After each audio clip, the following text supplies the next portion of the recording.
The great and powerful Tim Wise descended from Mount Grievance the other day to let people on one of my different platforms know that Colin Flaherty is a very bad person, a fraud. He's making up all these stories. If you don't know who Tim Wise is America's favorite white guy. He's the guy, if you can't get D.L. Hughley or Jussie Smollett to whip up some fairy tale of of white racism and black victimization, call on Tim Wise. He'll take a stop off from his college lecture tour, his high school lecture tour, one of his book tours. He'll come in and he'll fill in. He'll tell you that white people really, really, really suck because they're always messing with black people for no reason whatsoever. Anyway, so Tim came after me the other night, said the same thing. My books suck. I suck. And by the way, he's so damn busy. He's so important. He really doesn't have time to explain it to you guys. But could we just take his word for it? So we put the challenge out to Tim. Say, show me something in my books and my videos that's not true. Show me. And we'll bet on it. How's that sound, Tim? Day 2, waiting for a reply from the mysterious Mr. Wise. But in the meantime, why don't we do this? Why don't we just show Tim just a little bit? Normally lately I've been breaking these videos up into smaller videos, but why don't we just show him stuff that I get in my email every day? So there'll be stuff about murders, assaults, black on senior violence, and finally at the end, there's going to be a story about the DA in Philadelphia who basically is on a one-man legal crime spree to let black people out of jail, to undercharge black people, and there's a really good example. The U.S. attorney's calling him out on it. Gosh, we need more of that. So let's just get rolling. Come on, Tim, show me where white people are doing this too. Here's my life. Please help find who did this. A desperate plea from a heartbroken mother. I'm not the same. I don't know how to go on without my baby. He's been my life. On Wednesday, Amy Workman went to the grocery store, stopping by her son's apartment to cook for him. Hours later, Code 1, gunshot wound. Her life changed forever. I don't even remember driving over there. Her 17-year-old son, Ben, murdered, shot and killed in the apartment he had just moved into a couple weeks ago. I lost my life yesterday, I feel like. He was my beautiful boy and someone took him away from me. He was everything to me. Ben was living with his girlfriend, finishing school at an off-campus learning program so he could also work. Police say on Wednesday, neighbors reported a disturbance and saw 2 men running down the stairs. The suspect is not unseen. Police were guarding the Lower East Side building where an elderly tenant was tortured and robbed midday Wednesday by a man identified by police as seen in this video in a telltale two-tone jacket with stars on it. Underneath it is believed to be some kind of uniform used by the man to pose as someone you'd allow in the door. Caught on camera in the district, cowards robbing an 81-year-old disabled man at gunpoint in Northeast. The man is blind. He is also a double amputee. The gunman also robbed his caretaker and cab driver before they took off running. Oh, yeah, here's a picture of the 19-year-old fella who assaulted an 81-year-old white guy outside of a grocery store because this 19-year-old fella did not approve of the white guy's clothing style, which, of course, included a Make America Great Again hat. Bullets flying inside a D.C. club. Watch here. You can see the flashes right there on this surveillance camera as people run for safety. Stephen Sheeta covering D Street along H Street Northeast as police search for that man pulling the trigger. Surveillance cameras caught the whole thing go down. First, a dispute between 2 people. One pulls out a gun, waves it around, then the bullets fly. You see flash after flash. Another suspect assaults the man who just got shot. Then a third suspect gathers up the gun, and all 3 take off. Oh, wow. Wow, I did not know that. Malcolm Stewart has lived in this neighborhood for decades. He owns the hair salon next door. I've seen this neighborhood change so drastically over the last decade. that something like that wasn't even happening 35 years ago. The man who was shot rushed to a hospital treated for life-threatening injuries. He still is hanging on as the search for the 3 suspects continues. Meanwhile, some of those who frequent the bars, restaurants, and shops along H Street are worried. That's horrible. You can't even go into a restaurant and all this shooting going on.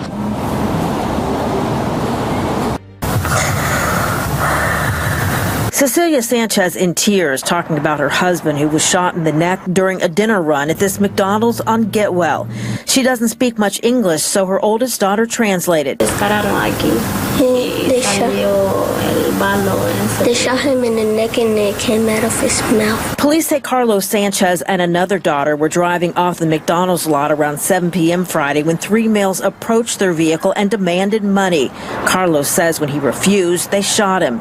This weekend, police released these pictures of the suspects captured by cameras inside the restaurant. A fight outside Northeast Philadelphia High School captured the attention of Philadelphia police, not just because it involved a group of students, but an adult also showed up and pulled out what appeared to be a gun in the middle of it. Action News reporter Gray Hall has more. This fight Tuesday outside of Northeast High School was captured on cell phone video. It appeared to be between students, but just seconds into the video, an unidentified adult is seen getting involved and pulling out what appears to be a gun and yelling at the students. The group scatters and that video ends. Students say it's disturbing to watch and they immediately thought about their safety. They were scared, like he put out a gun. They thought that he was going to shoot it. It could have been one of us. And plus, I'm like in the trailers outside, and that's like not close to the school, and like the doors are locked, so like we have no chance of like escape. We showed parents the altercation, and many say their hearts were pounding watching the violence. They were even more shocked to see an adult getting involved and flashing a weapon. Some didn't want to be identified, but they were willing to talk. Any one of them could have gotten hurt. Then it would have been a tragedy. Then it would have been a whole other situation. And then, Lord forbid, something would have happened to one of those kids. And then, you know, another parent loses a child. An incredible case of road rage ends with an entire family getting shot at. It happened during morning rush hour in Brookhaven. Fox 5's Denise Dillon is live at the intersection of the shooting tonight. And Denise, how is that family? Well, the parents are shaken up. The kids, well, they are terrified. One of the bullets went right through the vehicle, just missed a 3-year-old's head, and went through the shirt of a 6-year-old.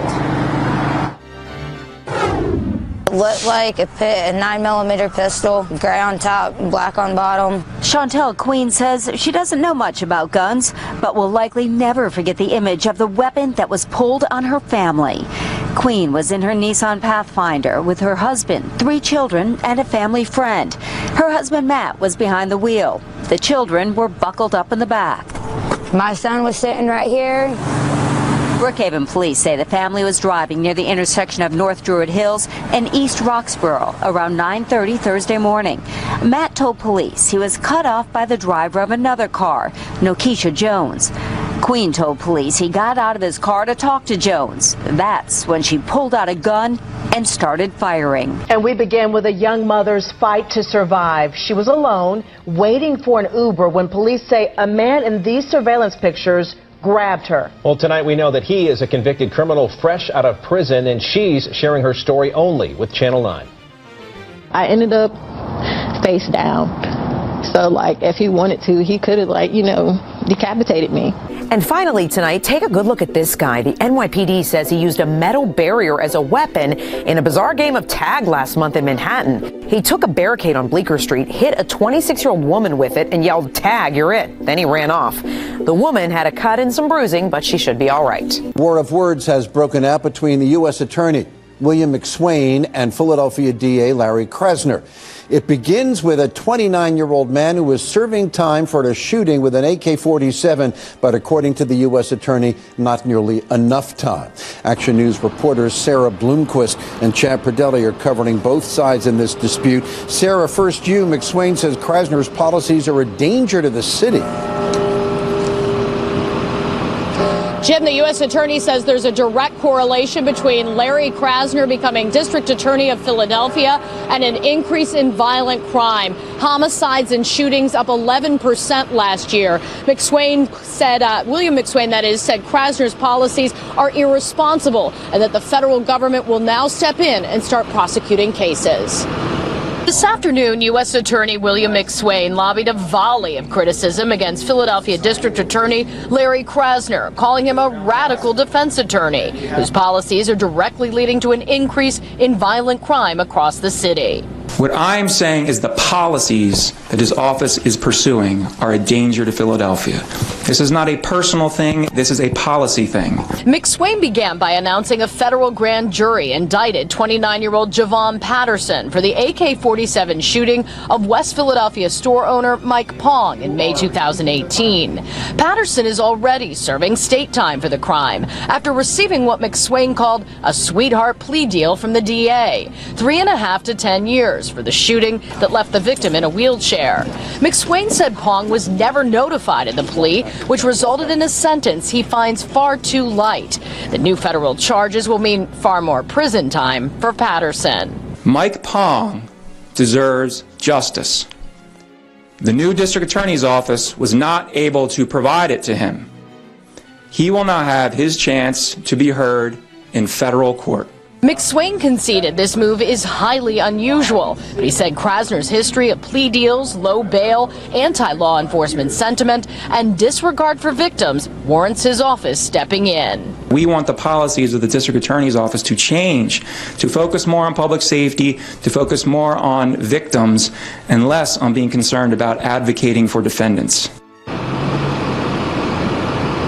Now, Patterson will finish up his current state sentence. If convicted in federal court, he does that sentence afterward, and that's a minimum of 10 years. McSwain promises his office will be taking over even more cases as long as Larry Krasner keeps his current policies in place. Live in Center City, I'm Sarah Bloomquist, Channel 6 Action News. Jim? Thank you, Sarah. Let's switch live to Action News reporter Chad Pradelli outside City Hall. Chad, how did Krasner respond to these charges? Well, he's standing his ground and he's fighting back. Listen, it's no surprise that a Republican Trump appointee for U.S. Attorney and a progressive liberal DA are having a difference in opinion. But the fact that they're going at each other in public is quite rare. While acknowledging mistakes in the handling of the Javon Patterson case, as he's done in the past, District Attorney Larry Krasner called U.S. Attorney William McSwain's press conference today unnecessary and inappropriate.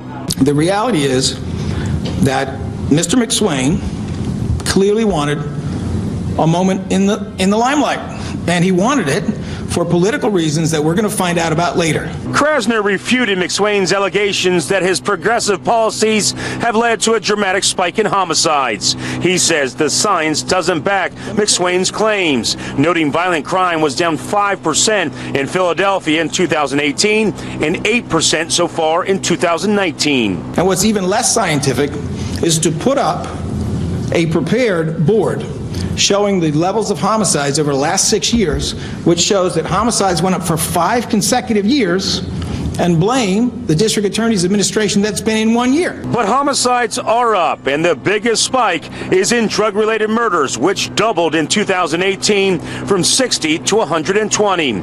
Critics say Krasner is soft on drug-related crimes, and that has led to more turf battles in the opioid drug market and more homicides. They claim the correlation is real. When pressed, Krasner blamed the crisis on the pharmaceutical industry. As for McSwain's attack on his policies, all of it's politics. All of it. I mean, this could go on and on and on and on and on. Please, sir, I want some more. This level of black on white crime is just, it's wildly out of proportion, Tim. You know it. You're so locked into it, into pretending it's not. Well, people out here in the real world, we can't afford to pretend. When you have kids or friends or family, you can't afford to pretend what your real life looks like. That's dangerous. So that's why we're calling you out here. That's why we're calling out all the other people in denial, deceit, and delusion, reporters and public officials, even if that does make a few black kids angry.